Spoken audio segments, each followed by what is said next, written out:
Welcome back, everyone. This is Craig from the Acid Horizon podcast, and today's release is going to bring you a portion of a fascinating discussion from one of our reading groups featuring Dr. Bob Langan, who is on the Left Hand podcast. That is my solo podcast that I will link in the links as well. And he appeared on an excellent interview for his book on Jung and Spinoza. However, in today's session, we explore Carl Jung's theory of libido, not just as a revision of Freud's concept, but as a way to illuminate the broader tensions in the history of psychoanalysis. How does Jung's view of psychic energy differ from Freud? And how do both of their views contrast with the radical reconceptualization of desire that we see in Anti-Oedipus in the concept of desiring production? These are the kinds of questions and topics that make our reading groups so rich, and we invite you to be part of them. Acid Horizon has brought together a wide range of participants, and whether you're deeply immersed in these texts or encountering them for the first time, there's always room to engage with us. So if you find this discussion compelling, please consider joining our Patreon, where you'll gain full access to the full conversation, along with many others like it. Right now, we are running a number of reading groups, including this one here, the Anti-Oedipus Files, which explores the various texts, thinkers, and figures that inform the work in Anti-Oedipus. We have a reading group for Foucault's The Order of Things, Hegel's Phenomenology of Spirit, and we will soon be starting a reading group on the politics of friendship, broadly construed, which includes various thinkers who have written on the topic of friendship. And beyond these discussions, your support helps sustain the incredible interviews we have planned for the rest of the year, especially our informal series tackling the rise of the new right across the globe. Your support makes these conversations possible. So if you are already feeling this, just join our Patreon right now and you can grab the full discussion. Otherwise, let's dive in and let's hear what Bob Langan has to say about Jung and his concept of the libido.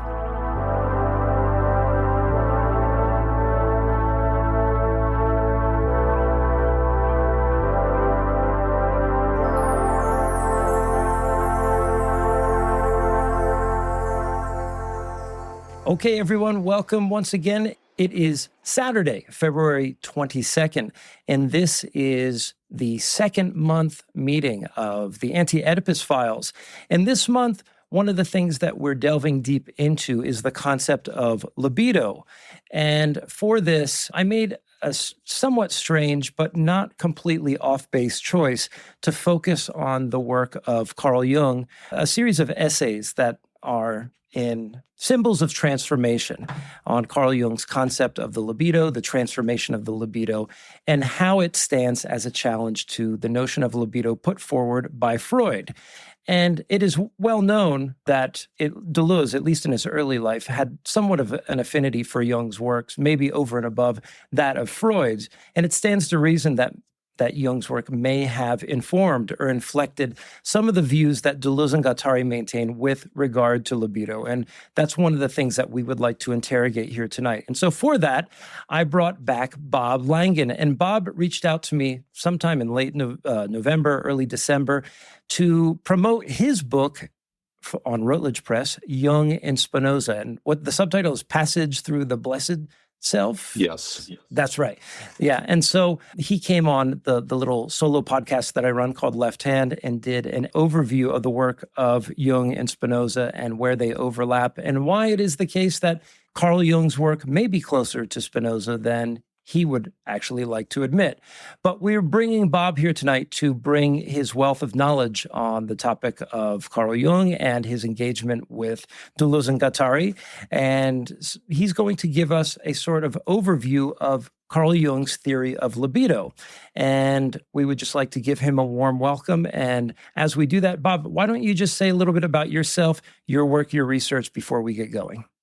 Thanks for that, and thanks for having me on. It's good to be here. So I have a doctorate in psychoanalytic studies from the University of Essex. My research was primarily focused on Carl Jung, and ultimately my dissertation was on Jung and Spinoza, and that more or less became the book that I published via Routledge just this past week, actually. It came out. My interest through Jung has been mostly academic. I'm kind of a odd Jungian in some ways because I haven't gone under Jungian analysis. Although I am fascinated by Jung's usage of myth and how he deploys it, my interest has almost been more purely in the theory and the structure of how he builds his theories, which, gave me a lot of overlap in my research of him and Spinoza.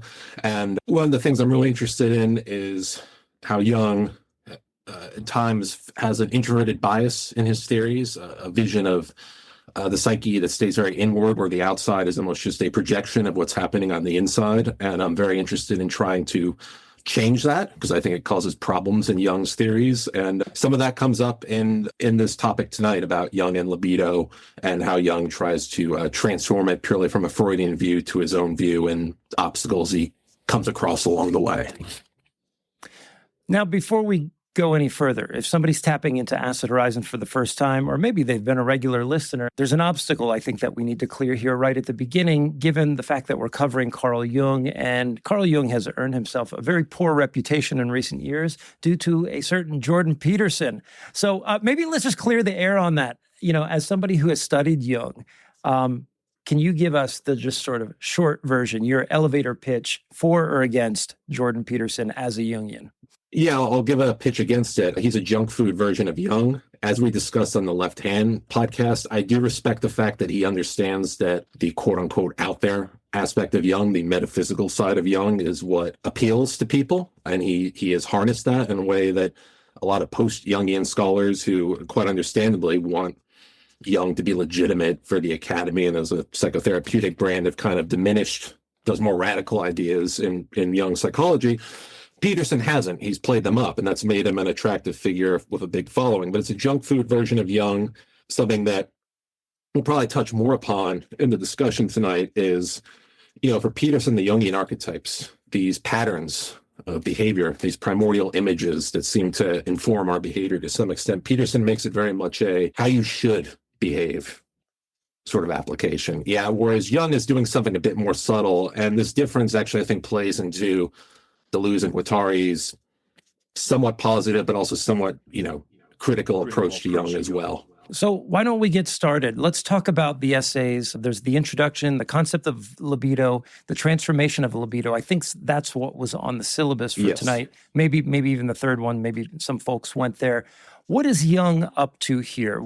First of all, how does he construe Freud's concept of the libido, and what does he see as fundamentally wrong with it? Sure. So you can't talk about symbols of transformation without talking about the fallout between Jung and Freud. This is often considered, rightfully so, as the text that, nuked their relationship, basically. And the short of it is that Jung declares here libido is not purely sexual. Sexuality is not the primary source of libido necessarily. It's just one of many different instincts that libido may be associated with. But the truth is that idea, Jung's hesitancy, that is, towards libido being primarily sexual, was an opinion he held even before he got in league with Freud.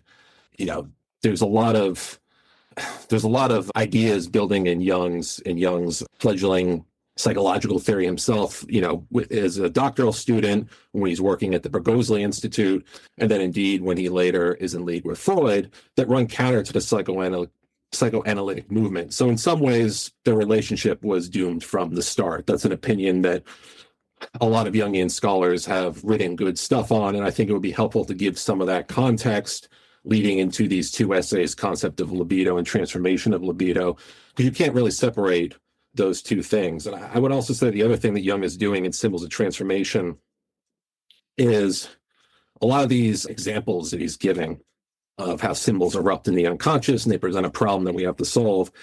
It's something that he's going through himself. Not too long after he writes this book and his relationship with Freud blows up, he has his infamous confrontation with the unconscious. This is a bit of a mythologized thing in Jungian circles, but it is true. He did have a lot of visions that he was grappling with and coming to terms with. And after the fact, Jung looked back at his work in Symbols of Transformation and said, a lot of these case studies I was using in this book, including the American woman Frank Miller, who's not in these two essays, but comes up quite a bit as a set piece within the book, and her pre-schizophrenic visions that Jung was analyzing, he looked back and said, I was working through stuff myself in this book. So it's a deeply personal book for Jung, both in terms of his theories and his changing relationship with Freud as well. Okay. I know you've prepared a fairly lengthy, or I would say robust and somewhat segmented presentation for us here. But what I would do at this time, since we are doing this in a reading group context, anyone who's here, feel free to drop anything, any questions, any comments, any observations into the chat, and we'll even unmute you at some point. But Bob, I'd like you to kind of take your own course, if you'd like. Think about where you want to start this conversation, and we'll follow you. Sure, sounds good. One thing I did in preparing for this discussion tonight was I actually went back to the 1913 version of this book, Psychology of the Unconscious, which I was curious to see, and I didn't really find a lot of secondary literature about this, so I wanted to see for myself what Jung evolved in his writing from the original version in 1913 to the version that was for the reading tonight, which was the, let's call it the official version from Jung's collected works, which was published in 1952. And a lot of the changes that Jung makes are telling, both in terms of how he frames the original writing, in terms of his deteriorating relationship with Freud, but then also how he, has the luxury of coming back to this text with his refined ideas and theories 40 years later. That makes a huge difference as well. So again, a lot of these ideas that Jung is coming to grips with in this book, it didn't come out of nowhere. He was already had a lot of hesitations with Freudian theory from the start. It's an interesting pattern with Jung where he tends to chase, I would say this through his whole career, he chases trends sometimes. And in this case, as a doctoral student onwards, he's trying to decorate what he's talking about in a Freudian language. So for instance, his doctoral dissertation published in 1902, which was concerned with somnambulism, he brings up Freud's interpretation of dreams when discussing secondary personalities that pop up in dreams, for instance. But he doesn't really use the theory of repression. That's really not what he's going for. Instead, he is using the theories of disassociation and forgetfulness, that certain contents sink below the threshold of consciousness, and then they come back up in somnambulistic episodes. Furthermore, Jung suggests that these somnambulistic episodes have a teleological function that's actually aspects of a new personality trying to form. Teleology and the psyche trying to develop and mature is, it's a key tenet of Jungian psychology. This just shows that Jung was doing Jung from the get-go. Later, when working at the Bergosli Clinic in Zurich, Jung treats Sabina Spielrein. Spielrein goes on to be a very successful psychoanalyst in her own right. She influences both Jung and Freud. And then, of course, her and Jung infamously have a pretty tumultuous affair. When Jung is treating Spielrein, he deduces that she's suffering from a father complex, from an abusive father in her past. In Jung's case studies, on his treatment of Spielrein, he claims that he uses Freud's therapy to great success to treat her. But in his own personal writing on the matter, which comes up in his writings on cryptomnesia, Jung talks about, again, disassociation and feeling tone complexes. Complexes is Jung's bread and butter. That's what he was raised on.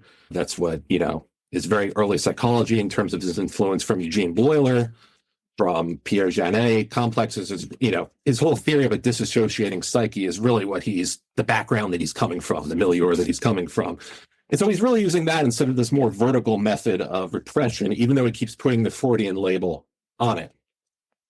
And indeed, Jungian scholar Anne Addison will later write that in a lecture from 1907 in Amsterdam, not too long after Jung finally met Freud in person, Jung talks about his work with Spielrein, and he presents it as a case of psychotic hysteria, describing her symptoms in Freudian terms. Nevertheless, in the same lecture, he criticizes Freud's views based on his own theory of complexes derived from his word association experiments.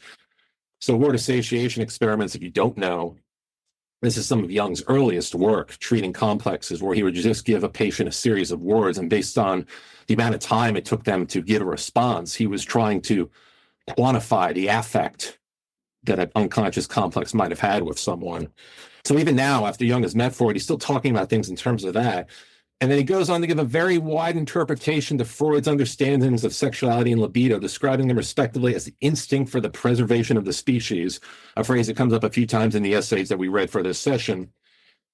And therefore, Addison concludes, Jung was already diverging from Freud from the start. And this goes on and on. I won't give you every example of it. Even in their first letters that exchange with each other, Jung tries to make clear with Freud that he thinks his scientific opinion of where hysteria comes from is different from Freud's. After their first meeting in 1907, Jung pleads with Freud to change the term libido. And he actually argues for the term psychoid, which is really interesting. We don't have records of this actual meeting. We just know it from their letters after the fact. The psychoid is a term that Jung keeps in his pocket for a long time. He gets it from Hans Riesch and Vitalism. He eventually uses it in his very late writing in relation to the union of mind and body and archetypes. We don't need to get into that right now, but it's interesting that he's already trying to apply it this early on.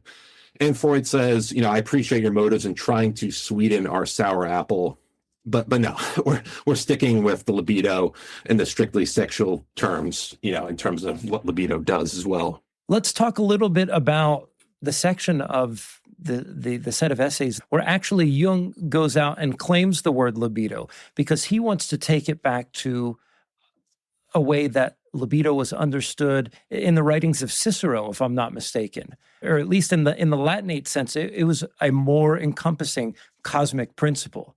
And Yes, how does Jung go from that to his concept of the libido? So it's interesting, too, in comparing the original version of this essay and the later one, whereas in the original one, to keep it brief, Jung is still starting, and Christian Kurzlach, in his excellent book on Deleuze and the unconscious, where he talks about Jung's, influence on Deleuze, points this out as well, that Jung at first is still saying, well, the libido might start sexually, but then there's a clash of wills, and to overcome a certain problem, a certain situation, it then gets desexualized. And part of this comes out of a phylogenetic model of how libido may come from, a phylogenetic model, even a memory of cryptomnesia, which he's working on, and fragments of that survive within the official version of Symbols of Transformation. I believe it's paragraph 194 in the official version for anyone who has their copy there, where he gives this timeline of how simple, the simple reproduction instincts of let's say a simple-celled organism over time develop into something more complicated, to where suddenly libido is canalized into non-sexual activities. And at the end, Jung says, well, there can be no doubt maybe music, for instance, belonged to the reproductive sphere. It would be unjustified to put music and art in the same category of sex, in the same way you can't put the Cologne Cathedral in geology, basically, right? What I find very interesting in the 1952 version of concept of libido is that, yes, Jung still talks about the Schopenhauer will in itself. He still talks about a life force as being an explanation for libido. The vitalist trends are still there. They never really go away. But he's much more ambivalent about whether libido comes strictly from that sexual beginning and then gets forced elsewhere. He says very explicitly at certain points that, well, yes, even though the libido at one point was employed in the making of gametes, then moves on to nest building. At the end of the day, all desire, hunger, instinct, whatever, is equally the phenomena of energy.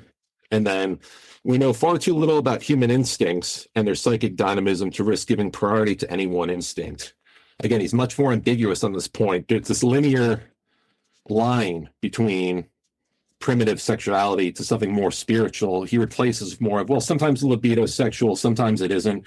We don't know why, but it's encompassing all of this, is his point. And again, this desire for Jung to have a more vitalist trend in his libido is from very early on. He didn't read Bergson while he wrote this, but he did read Bergson a year after, and he latches on to Bergson right after that. And Bergson's prevalent in his writing for between the mid-teens to the early 20s for that reason, because he says, here's something along the lines I'm talking about, elan vital in that case being similar to his concept of libido. But I just think it's important to make that point, because Jung's writing is sometimes roundabout. It can get confusing, I'll admit that, where he's not saying there's this linear progression from sexuality to desexuality. He's saying there's a constellation of instincts, and indeed things higher than instincts, and sometimes our psychic energy to apply to sex, sometimes it's not. All we can do is observe what's there and see how it needs to be channeled. One of the things that I found just absolutely fascinating about this series of essays is the way that, and I think I mentioned this in the episode that I did with Collage, who's in the room right now with us, is that he claims something important from Freud's understanding of libido and sort of reformulates it into his own theory, which is what is called the libidinal latency stage. So at infancy, of course, we have the oral fixation, we have the anal fixation, and so forth. And then at some point, what happens is that sexual libido goes dormant for a while. And the focus of the young child is on building relationships, social attachments, according to Freud anyway. And then once the child hits the threshold of puberty, the sexual libido picks up again. And one of the things that Jung does to justify his theory is that he says that the constitution of... Thank you for listening this far. If you would like to hear the rest of this discussion, just click on the very top link in the show notes and it will take you right to the Patreon post that will link you to the full audio for this discussion. We just want to say thank you for supporting, and we will see you again soon.